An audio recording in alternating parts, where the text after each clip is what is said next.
The moment the Korean Mafia boss leaned in and whispered, "You're not safe here," May realized her first vacation in 20 years had just become something she couldn't manage her way out of.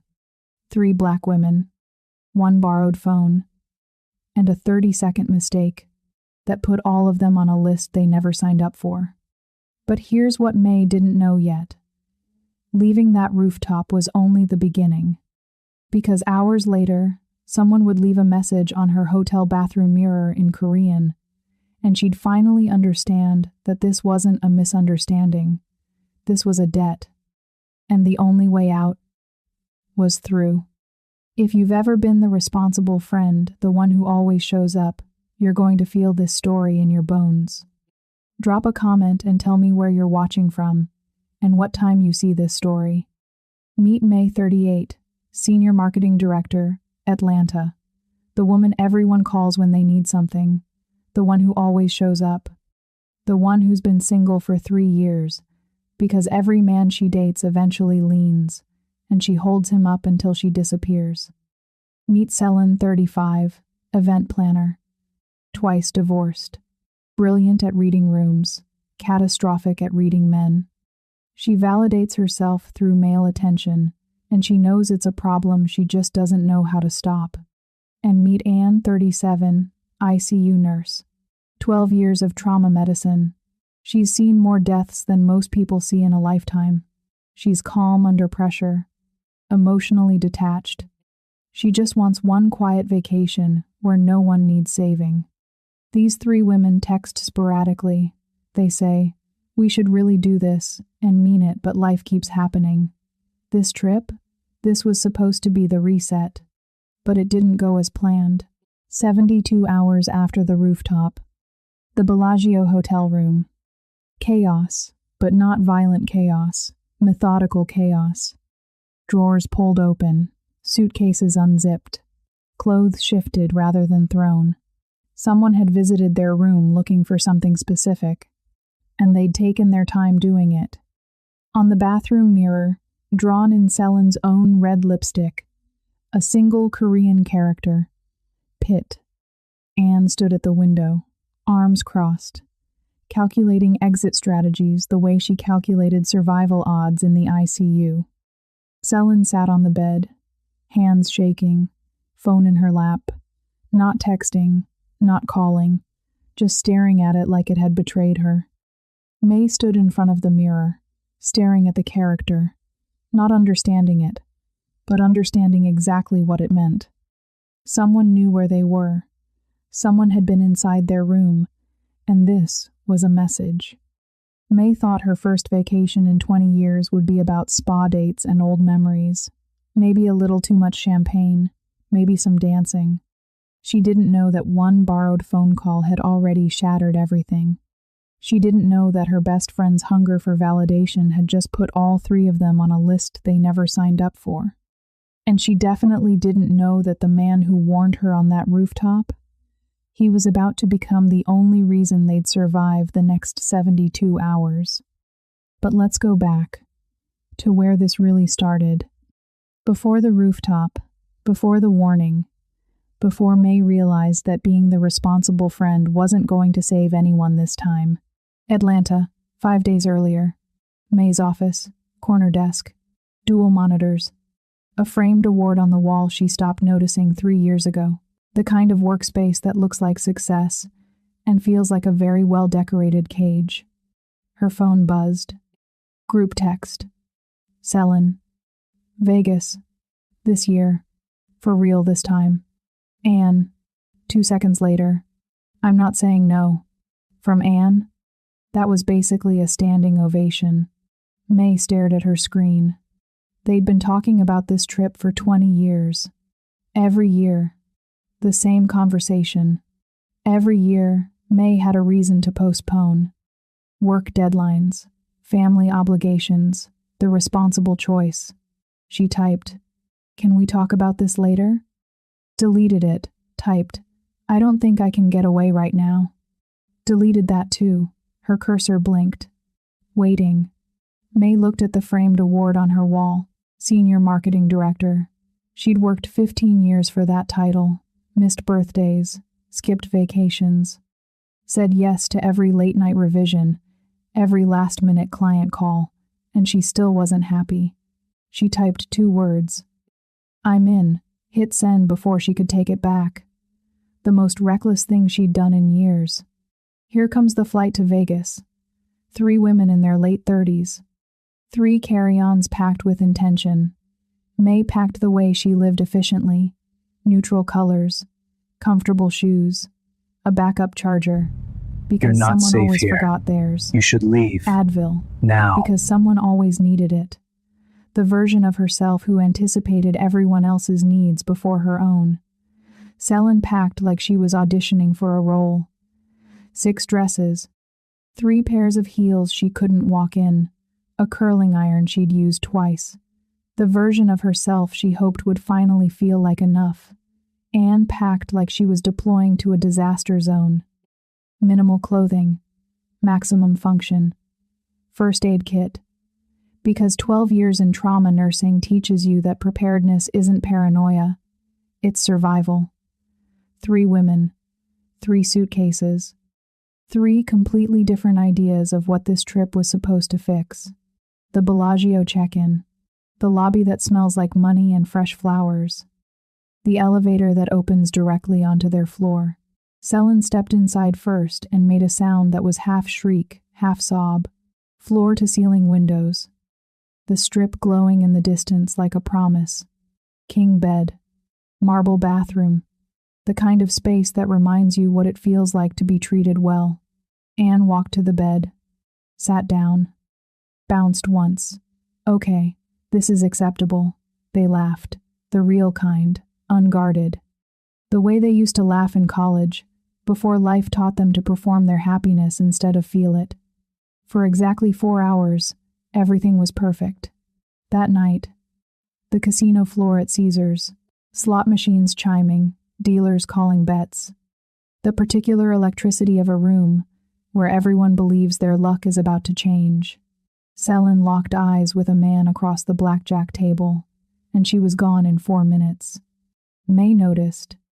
Anne noticed that May noticed. Neither of them said anything.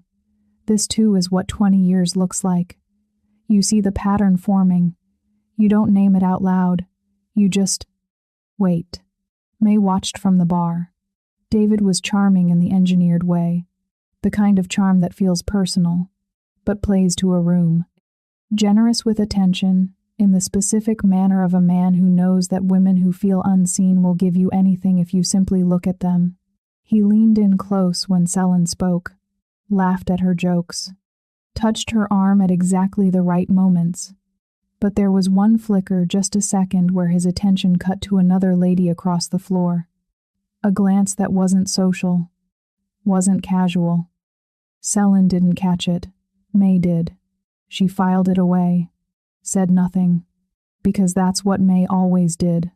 Notice everything. Wait for it to become a problem she'd inevitably have to solve. The next day? Pure vacation. The strip in daylight, less glamorous, more honest, but still magical in the way only Vegas can be. Brunch at a place Selin found on TikTok. Shopping they couldn't afford but did anyway. The Cirque du Soleil show that made Anne laugh out loud, actual, unguarded joy which Selin immediately photographed like evidence of a miracle. Then, the club. May on the dance floor. Bass in her chest. Lights strobing. Selin spinning beside her. Anne swaying with a drink in hand, almost smiling. You need to understand something here. May hadn't danced in a decade.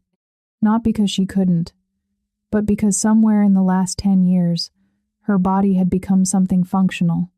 Something that carried her from meeting to meeting, desk to car, exhaustion to sleep. But on that dance floor, she remembered. Her body wasn't just a vessel for responsibility. It was hers. Alive, present, real. She felt like herself again. Not the professional self, not the dependable self, just herself. It lasted 20 minutes. Then Selin's phone buzzed. She checked it. Smiled. Texted back. Buzzed again. She smiled wider. May watched her disappear into her screen. watched the glow return to Selen's face, the specific glow that only came when a man was paying attention. Later, back at the hotel room, Selen revealed the invitation. Exclusive rooftop party. Bottle service. Skyline views. David's world. The kind of access you don't get without someone who knows someone. Anne's response was immediate. We don't know this man. Selen's face fell. You said this trip was about being spontaneous. May hesitated. Anne was right. They didn't know David. They didn't know who else would be there. And May had spent enough years reading people to know when something felt engineered, rather than genuine. But May also knew Selen. If they said no, Selen would go alone. She always did. And May had spent 20 years making sure no one got left behind. It was a noble instinct. It was also exhausting. May exhaled. 1 hour. We go, we have a drink, we leave. Anne didn't argue. She just looked at May with an expression that said everything she wouldn't say out loud. This is how it starts. The rooftop party was too beautiful. And here's the thing about beautiful in Las Vegas. There's a kind of beautiful that welcomes you. And there's a kind of beautiful that warns you. This was the second kind. Soft lighting. String lights that looked romantic, but were positioned just dim enough that you couldn't see faces clearly from across the room. Conversations that stopped when someone new walked past, then restarted in lower voices. May felt it the moment they stepped onto that rooftop. Anne felt it seconds later. Anne's trauma nurse brain activated on instinct. Cataloging. Men positioned at the perimeter. Exit routes blocked by bodies that looked casual but weren't. No one here looked like they came to have fun. They looked like they came to work. May leaned close. Do you feel that? Anne nodded once. We're leaving in 1 hour. Agreed. But Selen? Selen was luminous. David had his hand on the small of her back, guiding her through the crowd like she belonged there, like she was his. He refilled her champagne before the glass was empty, whispered something in her ear that made her laugh, the kind of laugh that's half genuine joy, half performance for the man making you feel chosen. He made her feel like the only woman on a rooftop full of beautiful women. And Selen, God, Selen, she glowed under that attention the way plants turn toward sunlight. May watched from across the rooftop, sipping a drink she wasn't tasting. One man wasn't pretending to enjoy himself. Corner table, alone, positioned to see every entrance, every exit, tailored black suit. His eyes moved like security cameras. Methodical. Tracking. He wasn't there to party. He was working. And right now, he was watching David and Selen. Across the rooftop, Selen was mid-sentence when David's phone buzzed in his pocket. He pulled it out, glanced at the screen, frowned. Battery died, he said. Smooth. Apologetic. Can I borrow yours real quick? Just need to make one call. Selen didn't hesitate. Of course. She handed it over like it was nothing. Because to her, it was nothing. Just a phone, just a favor, just 30 seconds. But David's phone didn't die. He powered it off in his jacket pocket 30 minutes earlier. Deliberately, because he needed a number that couldn't be traced back to him. And Selen's phone was convenient. And Selen was never going to say no. She handed it over, smiling, trusting. David stepped 3 feet away, dialed. The moment the call connected, his entire posture shifted. Seduction to transaction. Shoulders back, jaw tight, voice low and businesslike. 30 seconds, maybe less. The man at the corner table watched every second of it. He knew exactly who David had called. Sung Ho. A courier. A man 2 Korean organized crime factions had been hunting for 3 weeks. A man who was about to make a very fatal mistake by answering that phone, and he knew exactly what this meant. David returned it with a smile, kissed Selen's temple. You're a lifesaver. Selen beamed. May, from across the rooftop, watched the entire exchange. Didn't see the danger, just saw Selin giving again, making herself smaller and easier for a man she'd known less than 48 hours. Off the far side of the rooftop, out of sight, out of earshot, the rival crew moved. They collected Sung-ho quietly the moment he appeared. Professionally. No scene, no struggle. Just two men flanking him and guiding him toward the service elevator, like old friends helping someone who'd had too much to drink. Before they'd walked him 20 feet, they'd pulled his call log. Selin's number, time-stamped 4 minutes ago. They assumed she'd coordinated the meet. David was already gone, slipped out through the back exit, disappeared into the Vegas night like he'd never been there at all. The man at the corner table stood, moved through the crowd, deliberate, focused, toward May. The party noise around her began to muffle, like she'd gone underwater. Everything slowed.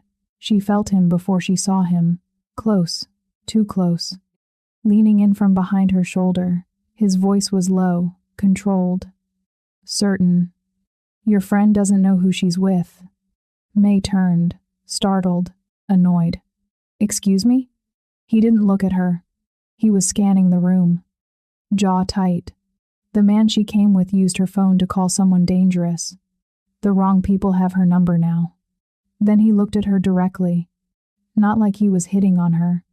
Like he was deciding whether she could handle what he was about to say. You're not safe here. You should leave. Now. You're not safe here. You should leave. Now. May's first instinct was irritation.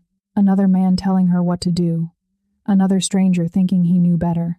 But her second instinct, the one trained by 20 years of managing rooms, of knowing when someone was performing versus when someone was telling the truth, that instinct recognized something.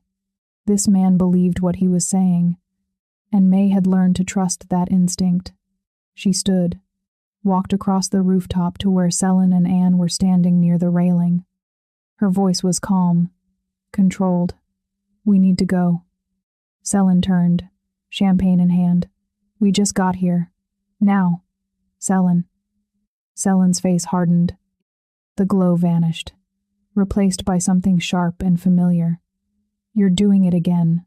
You're ruining this. Anne's voice cut through like a scalpel. Flat.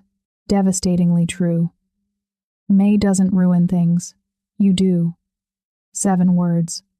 20 years of compressed truth. Selin's eyes filled. You've been waiting to say that for years, haven't you? And just like that, on a rooftop in Las Vegas, under string lights and a sky full of stars, 20 years of unspoken resentment cracked wide open. May stood between them, managing, absorbing, trying to smooth it over. Like always. 10 feet away, the man in the black suit watched. He recognized this configuration instantly. One person holding everything together, while everyone else pulled in opposite directions. He'd lived inside that dynamic his entire life. He waited, patient, until the fight exhausted itself into silence. Then he stepped forward. They're already moving on her number. You don't have much time. Anne turned. Who are you? Someone who can help, if you're smart enough to let me. May met his eyes. She didn't trust him, but she believed him. Let's go. Selin followed. If you've ever been the responsible friend, the one who always shows up, always fixes it, always gets everyone home safe, you know exactly what May's thinking right now. She's thinking, how did I let this happen? Drop a comment and tell me, have you ever been May? Because what she doesn't know yet is that leaving that rooftop was only the beginning. They went back to the hotel, with the collective decision to treat the rooftop as an overreaction, because the alternative, accepting that it wasn't, felt too big to hold. Selin sulked on the couch, arms crossed, scrolling through her phone without seeing anything. Anne sat by the window, coldly silent, the kind of silence that felt like judgment, which it was. May moved through the suite like she was tidying up someone else's mess, straightening pillows, throwing away room service plates, managing the space because she didn't know how to stop managing. She was exhausted. The bone-deep kind. The kind that comes from spending so long managing other people's emotions that you can't find your own underneath anymore. Before bed, she checked the door. Locked. She checked it again. Told herself she wasn't overreacting. Her hands, shaking slightly as she turned the deadbolt a third time, told a different story. The next morning, they went to the pool. Sun out, panic distant, the way real danger always feels silly in daylight when nothing has happened yet. Selin ordered a mimosa at the poolside bar. Extra orange juice. Light on the champagne. She was trying to be responsible, trying to prove she could behave. That last night was a misunderstanding, an overreaction. She was beginning to relax, beginning to believe this trip was still salvageable. May floated in the shallow end, eyes closed, face to the sun, trying to let the warmth erase the tightness in her chest. Anne sat under an umbrella, reading a thriller she'd downloaded on her Kindle, unbothered. Or at least, performing unbothered well enough that May almost believed it. Then a man bumped into Selin at the bar. "Oh, sorry." He steadied her elbow, smiled like he was flirting, leaned in close. His voice was ice. We know you called him. Where is he? "We know you called him. Where is he?" And he was gone before she could respond. Disappeared into the crowd of tourists and cabanas, like he'd never been there at all. Selin stood frozen, drink in hand, ice melting, condensation dripping onto her fingers. "I need you to understand what's happening in Selin's body right now. This isn't fear yet. It's something more disorienting. The specific shock of realizing the world you thought you were standing in is not the world you're actually standing in. Like looking down and realizing the ground beneath you was never solid." She walked back to the lounge chairs, sat down slowly, didn't say anything. May opened her eyes. "You okay?" Selin nodded. "Yeah, I'm fine." But her hands were shaking when she picked up her phone. They went back to the room an hour later, sunburned, quiet, ready for showers and naps, and pretending yesterday didn't happen. Their room door was ajar. Not wide open, just not closed. Like someone had stepped out for ice and forgot to pull it shut. Inside, the room had been searched. Not violently, methodically.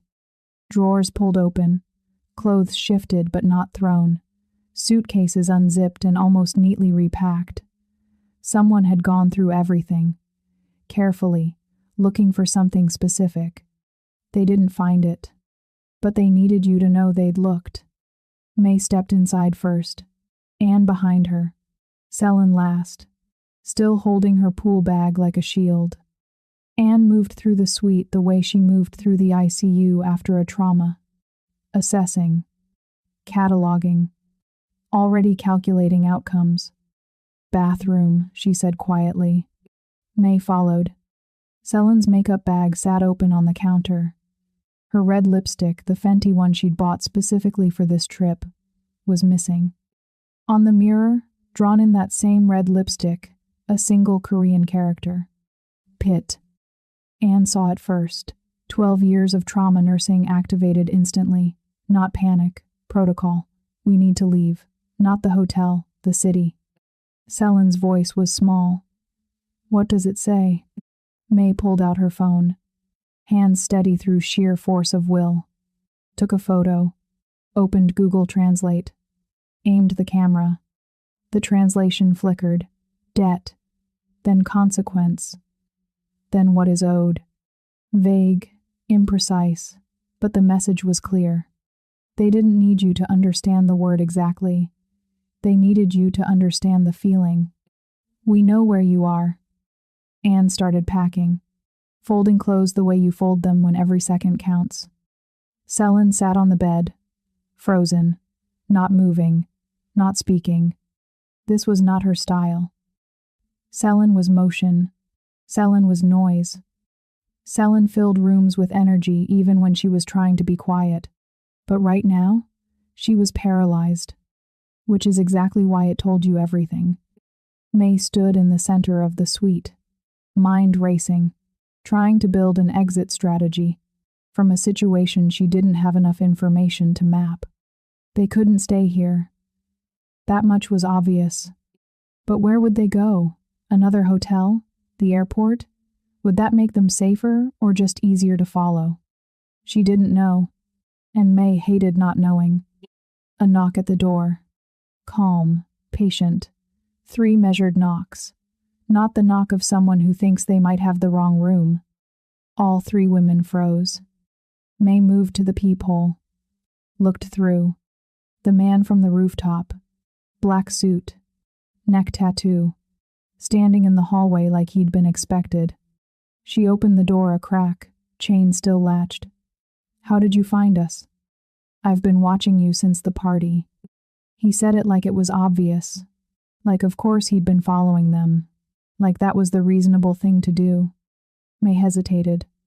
Every instinct screamed not to let him in. But he stepped forward anyway, calm, certain. And she found herself unlatching the chain.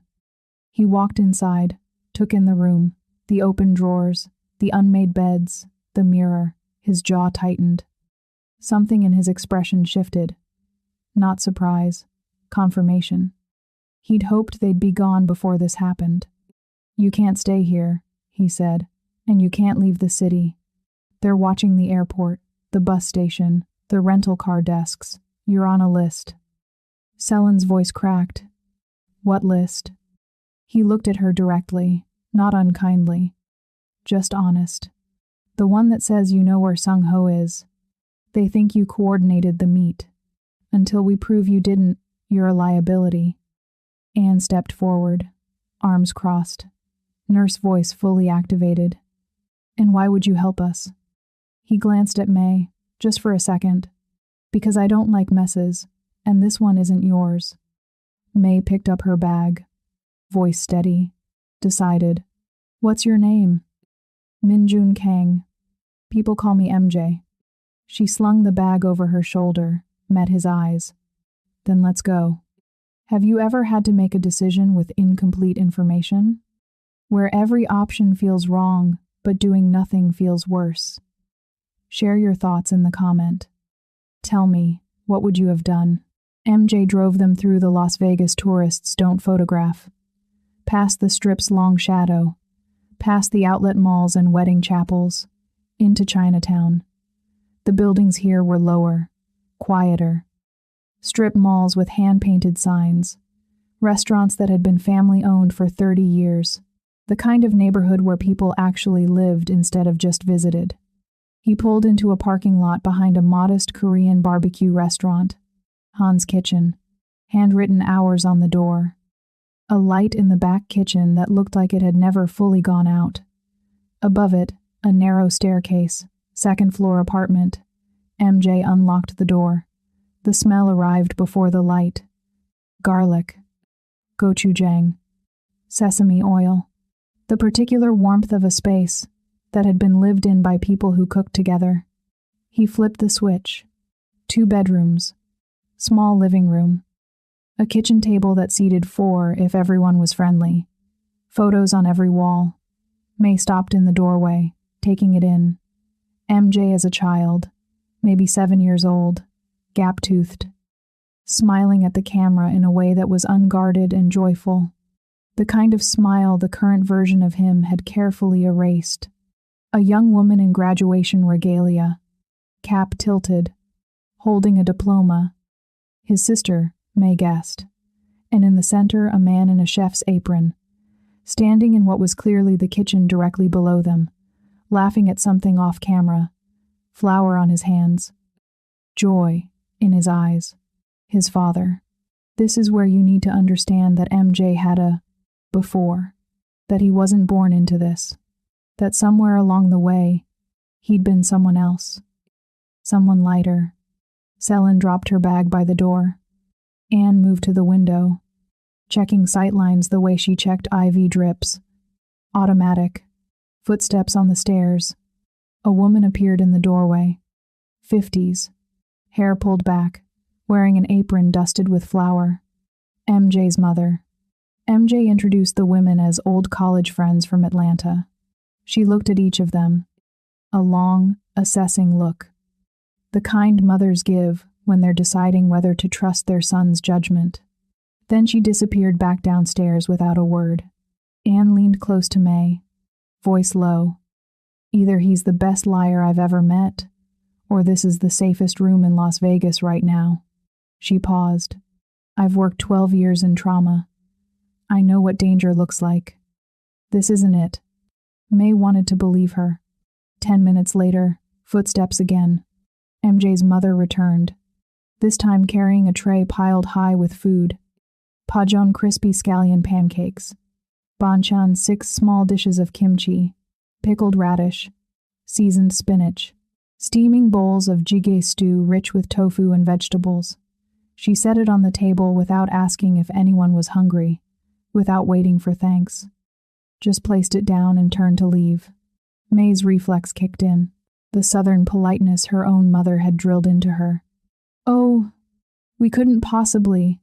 MJ's mother waved her off without turning around. Disappeared back down the stairs. May looked at MJ, confused.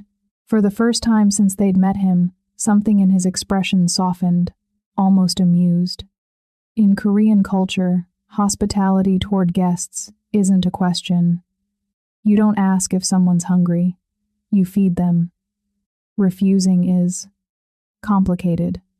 Anne was already picking up chopsticks. I've been awake for 20 hours and haven't eaten well since the airport bagel. Complicated isn't my problem right now. They ate. The food was simple, honest, made by someone who cooked out of love rather than performance. The kind of meal that didn't need a Yelp review to prove it mattered. And slowly, so slowly, May almost didn't notice it happening. The crisis receded. Not gone, just distant enough to breathe around. Selin ate quietly. No performance, no chatter, just ate, which was so unlike her that it told May everything. Anne ate methodically, the way she did everything. Efficient. Grateful. May ate and felt something loosen in her chest. Some small part of her that had been braced since the rooftop finally exhaled. Late that night, MJ is in the kitchen, making tea. The women in the living room, on the pull-out couch and air mattress MJ's mother had somehow produced without being asked. Selin couldn't sleep. She sat in the dark, phone face down in her lap, not texting, not scrolling, just sitting with the weight of what she'd done. May woke up, saw her silhouette against the window, got up quietly, sat beside her on the couch. For a long time, neither of them spoke. Then Selin's voice, small in the dark. I'm sorry, I know. You must hate me. May exhaled. I don't hate you, Selin. I'm just tired. Of me. Of this. May gestured vaguely at the room, the situation, the pattern, of being the one who has to fix it. Selin's eyes filled. Then why do you keep doing it? May didn't answer right away. Because she didn't know. Or maybe she did know, and she'd never let herself say it out loud. She kept doing it because being needed felt like being loved. Because managing everyone else's chaos meant she didn't have to face her own. Because fixing things was easier than admitting she was broken too. And this was the first time she'd admitted that. Even to herself. In the kitchen, MJ heard all of it. He didn't comment, didn't intervene, just made tea. Chamomile. The kind his mother kept in the cabinet for nights when sleep felt impossible. He left 2 cups on the counter where they'd find them. May found them 10 minutes later, still warm. Steam rising in the dark kitchen. No note, no explanation, just tea. She picked up both cups, brought one to Selin. They sat together in the quiet, sipping tea a stranger had made them. In an apartment above a Korean restaurant. In a city that had tried to kill them twice in 48 hours. May's inner thoughts settled like sediment in still water. A man who ran with organized crime had a mother, who fed strangers without being asked, had photographs of his father on the wall, made tea for women he barely knew, and left it where they'd find it without expecting thanks. She filed it away, the way she always filed things. Observations, data points, evidence of who people actually were when they thought no one was keeping score. Sometimes safety doesn't look like what you expect. Sometimes it looks like a stranger's apartment, a mother's cooking, tea left on a counter in the dark. If you've ever had to trust someone you didn't know, because the people you did know couldn't help you, drop a comment, tell me about it, now. May is about to learn that the most dangerous thing isn't the men hunting them. It's realizing that the life she's been living, the responsible one, the manageable one, might have been the cage all along. Past midnight, May stepped onto the small balcony, still in the clothes she'd worn to the pool, running on the particular fuel of a woman who will not fall apart before everyone else is safe. The strip glowed in the distance, smaller from here, less magical, just lights. MJ came out behind her, didn't ask if she wanted company, just sat on the railing like someone who'd balanced on edges his whole life. Handed her a bottle of soju. She took it, drank. They sat in silence, the kind that didn't need filling. Then MJ spoke, quiet, like he was continuing a conversation they'd been having in their heads for years without knowing it. My father died when I was 23. Heart attack. In the kitchen downstairs, still in his apron. May didn't respond, just listened. The organization came 7 days later. Said the family had obligations. Said I was the only son. He paused. I didn't choose this. I inherited it. May turned to look at him. So why are you still here? He took a drink. Because I kept telling myself I'd leave when the time was right, but I was the one deciding when right was. So the line just kept moving. May felt something crack open in her chest. She knew that line. She'd been moving it her whole life. Her mother, who'd worked herself into early retirement at a company that never promoted her past administrative assistant, who died 5 years later, exhausted, having never done a single thing just for herself. May's own 20-year career. Every time she'd said not yet to something she actually wanted. The Vegas trip she'd postponed for 2 decades. The campaign she'd believed in but revised into something safer. The version of herself she kept deferring, always waiting for the right time, never realizing she was the one holding the gate closed. What would you do? May asked. If you could leave? MJ looked at her. Find out who I am when I'm not managing everyone else's expectations. The strip blinked in the distance. A siren wailed somewhere far off. What about you? He asked. May laughed, bitter. I don't even know anymore. Yes, you do. His voice was gentle, certain. You're just afraid it's selfish. The words landed like a diagnosis. Precise, true, devastating. May looked away, blinked fast. He didn't push, just sat there, close enough to feel, far enough to breathe. The deliberate distance of a man who'd never taken more than he was offered. After a long silence, May spoke. I've been the responsible one my whole life. The one who shows up. The one who doesn't make waves. Her voice cracked. And I don't know how to stop. You don't have to stop, MJ said quietly. You just have to stop disappearing. May kissed him first. Not dramatically, not like a movie. Just the way you do something you've thought about. Long enough that thinking becomes more exhausting than doing. MJ paused. Half a second. Checking. Not hesitating. Then he kissed her back. Slow. Deliberate. Like he was memorizing the feel of it. Inside the apartment, Selin got up for water. Moved through the dark kitchen. Saw them through the glass door.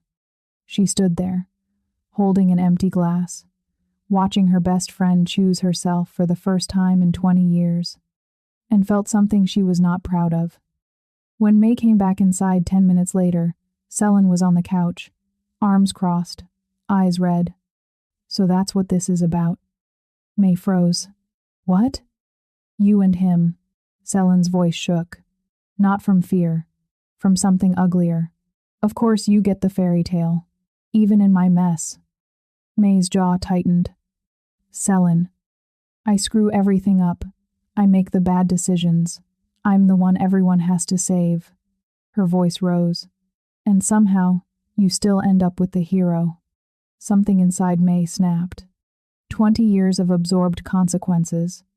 20 years of managing, smoothing, fixing. 20 years of disappearing so Selin could take up space. It found an exit.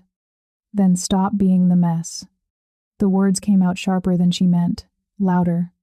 Stop choosing men who treat you like a placeholder. Stop making decisions you know are going to blow up, and waiting for me to clean it up. Silence. Selin stared at her, stunned. I thought you understood, she whispered. May's voice broke. I understand that I've been managing your consequences for 20 years, and I'm tired, Selin. I'm so goddamn tired. Anne sat up on the air mattress. She'd been awake the whole time. Her voice carried the tone she used for diagnoses. At the hospital, Anne said quietly. Patients who have someone always running interference for them, always explaining their choices, always smoothing things over, they don't recover as fast. She looked at Selin, then May. Because they never have to face what put them there. Pause. I'm not talking about the hospital anymore. The room went completely still. Anne sat forward. When you absorb someone else's consequences, when you make yourself the buffer between them and the world, you're not protecting them. You're protecting yourself. From the discomfort of watching them struggle. She looked directly at May. You've been doing this so long you think it's love, but it's not. It's control dressed up as care. May's eyes filled.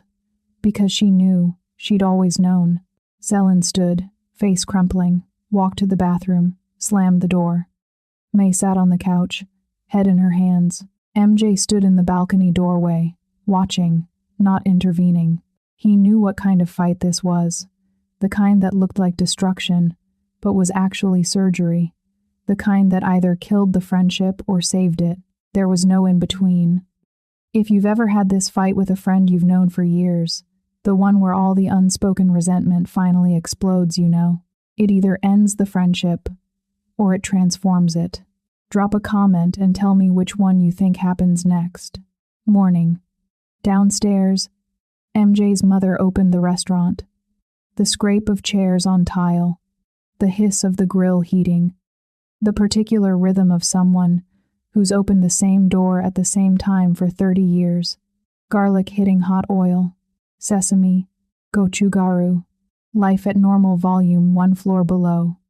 While 4 people sat at a kitchen table, preparing to catch a predator with a phone and 30 seconds of courage. The fight from last night sat in the air like weather. Heavy. Unavoidable. Selin came out of the bedroom. Eyes swollen. No makeup. Hair pulled back in a messy bun. No performance. Just Selin. Raw. Real. Terrified. She sat at the table without speaking. MJ set a digital recorder on the table. Small. Old school. The kind that uses a chip instead of cloud storage. He looked at all 3 of them. That recording is the only currency that works in this world. Proof is the only argument both factions accept. He plugged Selin's phone into the speaker, tested the connection, nodded. David won't talk to me. He won't talk to lawyers. He looked at Selin directly.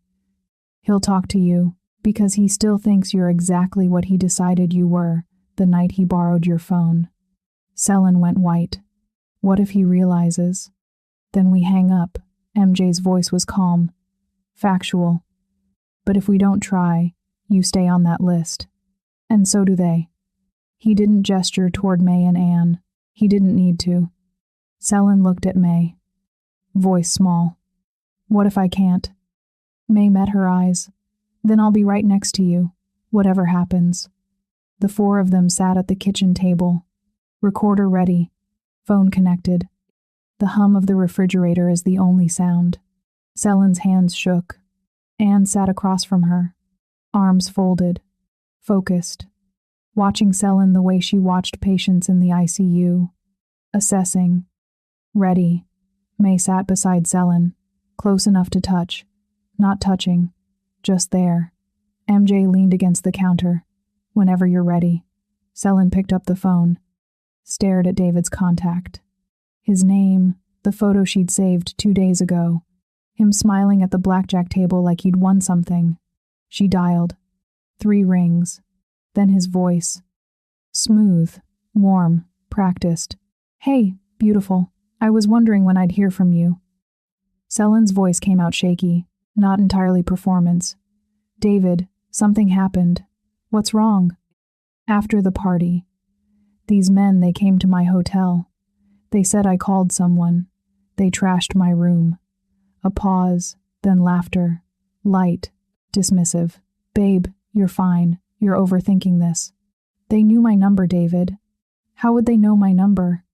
You probably gave it to someone at the party. You were pretty drunk. Selen's jaw tightened. May's hand moved to her shoulder, grounding her. I didn't give it to anyone. Her voice firmed up. But you borrowed my phone. You said yours was dead. For like 2 seconds. Who did you call? Silence. David. Who did you call? He sighed. Annoyed now. It was work stuff, Selen. You wouldn't understand. Try me. Look, I needed to reach someone, and I didn't want it traced back to me. Your phone was convenient. Pause. It wasn't personal. Convenient. Every relationship she'd entered hoping to finally be worth keeping. All of it. 20 years of hunger. 1 word. So you used me. Jesus, don't be dramatic. His voice hardened. You weren't going to say no anyway. The kitchen went completely silent. 4 people heard it. You weren't going to say no anyway. He'd seen her hunger from across a blackjack table, read it, decided it made her useful, and used it. And he was right. She wouldn't have said no, which was the most devastating part. Not that he used her, that he could see her clearly enough to know exactly how. Selen's voice dropped. Cold. Exact. Nothing left to lose. Are you saying you borrowed my phone without my knowledge, called someone involved in illegal activity, and didn't think I had the right to know? David's tone shifted. Sharp, alert. Wait, are you recording this? Selen hung up. 5 seconds of silence. MJ stopped the recording, ejected the chip, held it up. Got it. Selen's face collapsed, not into tears, into something larger. Shame, relief, rage, grief, all of it at once. May pulled her in, held her without fixing anything, without managing, just held her. Selen pulled back after a moment, eyes wet, voice hoarse. Why do I keep doing this? Anne leaned forward, no longer clinical, just honest. Because somewhere along the way, you were taught that being wanted and being valued are the same thing. She paused. Let it land. They're not. You know the difference now. That's the part that matters. Selen sat back in the chair, staring at her phone on the table. Screen dark. Her inner thought settled like sediment in still water. She had stayed in her own voice, long enough to finish something she started. She didn't know yet what that meant for the rest of her life, but she knew it meant something. For the first time in 20 years, she hadn't disappeared the moment it got hard, hadn't performed her way through, hadn't made herself smaller to avoid confrontation. She'd stayed and finished, and maybe, just maybe, that was enough for now. MJ pocketed the chip. I'll deliver this to both factions. Once they hear it, the file closes. You're clear. May stood. How long? 24 hours, maybe less. Anne crossed her arms. And we're supposed to just wait here? MJ met her eyes. You're supposed to stay alive. Waiting is how you do that. If you've ever had to do something terrifying, not because you were brave, but because the alternative was worse, drop a comment and share your experience. Because Selin just faced the thing she's been running from her whole life. The hunger, the pattern, the voice that says she's not enough unless someone wants her. And for the first time, she heard it from outside herself, which is the only way you ever break free. MJ left with the recording that afternoon. The story stays with the women, because this story has always been theirs. The handoff belongs to a world they were never part of and never need to enter. They waited in the apartment, ate leftover jiggy standing at the counter, didn't bother with bowls, didn't talk much. Anne scrolled through her Kindle, not reading, just staring at the screen. Selin sat by the window, watching the street below, not for danger, just watching. May cleaned the kitchen, because that's what she did when she didn't know what else to do. Washed dishes that were already clean, wiped counters twice. They slept in shifts. Not because they planned to, just because real sleep felt impossible. MJ returned the next morning, different posture, shoulders looser. The specific relief of a man who delivered a conclusion and closed a file. "It's done," he said. "You're clear. You can go home." Selin exhaled. First real breath in days. Anne nodded once. Clean, final, the way she acknowledged discharge orders in the ICU. May looked at him, searching his face for something she didn't name. The drive to the airport. Radio low, a commercial for a furniture store having a President's Day sale. Normal life bleeding back in. No one filled the silence with performance. No forced cheerfulness. No pretending this was fine. Selin sat in the back, watching Vegas recede in the side mirror. The strip getting smaller, less magical, just a city. Anne watched Selin, making sure she was still breathing, still present. May sat in the passenger seat, watching the road. And occasionally, when she thought no one would notice, she looked at MJ's hands on the wheel. Departures at Harry Reid International Airport. The usual chaos. Travelers with rolling suitcases. Families saying goodbye. Uber drivers double parked. Anne got out first. Walked around to May's side. Pulled her into a hug. Tight. Real. "You did good." 3 words. From Anne. Worth 100 from anyone else. Selin got out last. Stood there holding her bag. Looking at May like she wanted to say something but didn't know how. Finally, she stepped forward. Held May for a long moment. Whispered something in her ear. It belongs only to them. Then she picked up her bag and walked toward the terminal entrance, leaving May and MJ alone at the curb. Airport noise moved around them. TSA announcements. Car horns. The beep of a shuttle backing up. MJ spoke first. "In another life, don't." May's voice was quiet. Firm. "Don't make it easier by making it smaller." He nodded. Respected it. "You have a life," he said. "People who need you. A version of yourself you're still building. So do you." "I know." He looked at her. Really looked at her. "But if I asked you to stay, I'd be doing exactly what we spent 2 nights talking about, asking you to set yourself aside for someone else's life." Pause. "I respect you too much for that." May felt something tighten in her chest. "So what now?" "You go home, live your real life. And if you still feel this, if it's not just adrenaline, or proximity, or the thrill of almost dying," he smiled faintly, "you know where I am. And if I come back, then I'll be here." He didn't kiss her, just held her gaze. 5 seconds that felt longer. Then he got back in the car. Drove away without looking in the rearview mirror. May stood at the curb, watched until the car disappeared into airport traffic. Then she picked up her bag, walked into the terminal, airport lounge. Gate B17. Delta flight to Atlanta boarding in 40 minutes. Selin bought lattes for all 3 of them. Oat milk for Anne. Extra shot for May. The first uncomplicated, generous thing she'd done all trip. They sat in the hard plastic chairs, sipping and staring at nothing. For a long time, no one spoke. Then Selin set down her cup. "I'm sorry I dragged you into this." May looked at her. "I'm sorry I've always acted like I had all the answers." Anne exhaled. "I'm sorry I was ready to leave you both." They sat with it. The honesty, the discomfort, the weight of 20 years finally named out loud. Anne spoke first. "We're different now. We're not the same people we were in college." Pause. "And that's okay." Selin's voice was small. "I don't want to keep being the mess." May met her eyes. "Then don't. But also don't expect us to fix it for you." Selin's eyes filled. "I don't know how to do that." Anne leaned forward. "Neither do we." Her voice softened.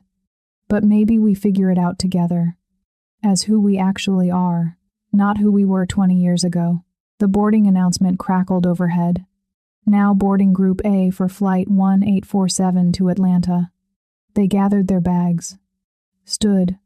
Walked toward the gate. Still friends. Just honest ones now. On the plane, May took the window seat. Selin middle. Anne aisle.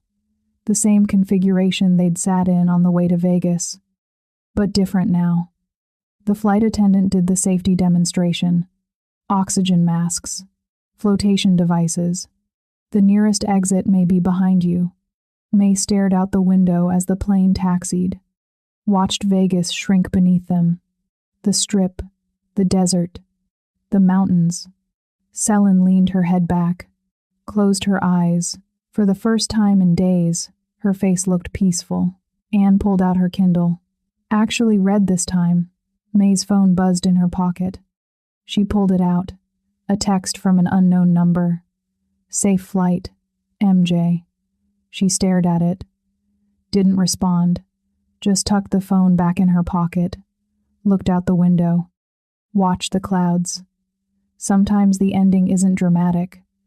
Sometimes it's just 3 women on a plane. Going home. Changed in ways they're still figuring out. If you've ever left somewhere, knowing you're not the same person who arrived, drop a comment and share your experience. Because May's about to learn that going home doesn't mean going back. It just means carrying forward what you learned and deciding finally what to do with it. 6 months later, Atlanta, May sat at her desk.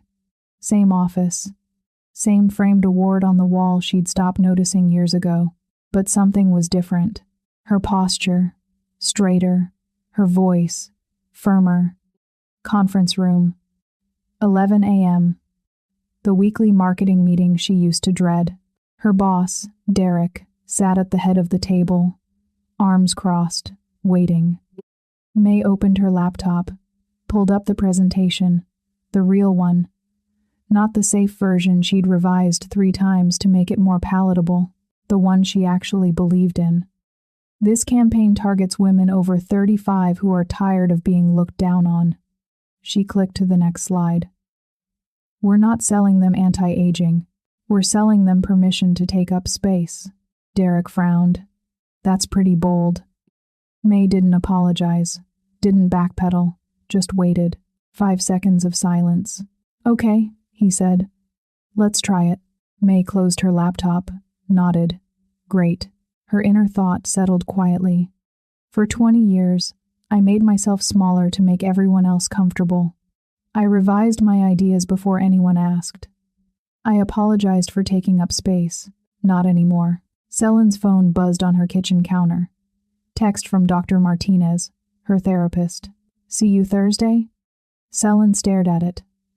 Thursdays were hard. Therapy meant sitting with discomfort.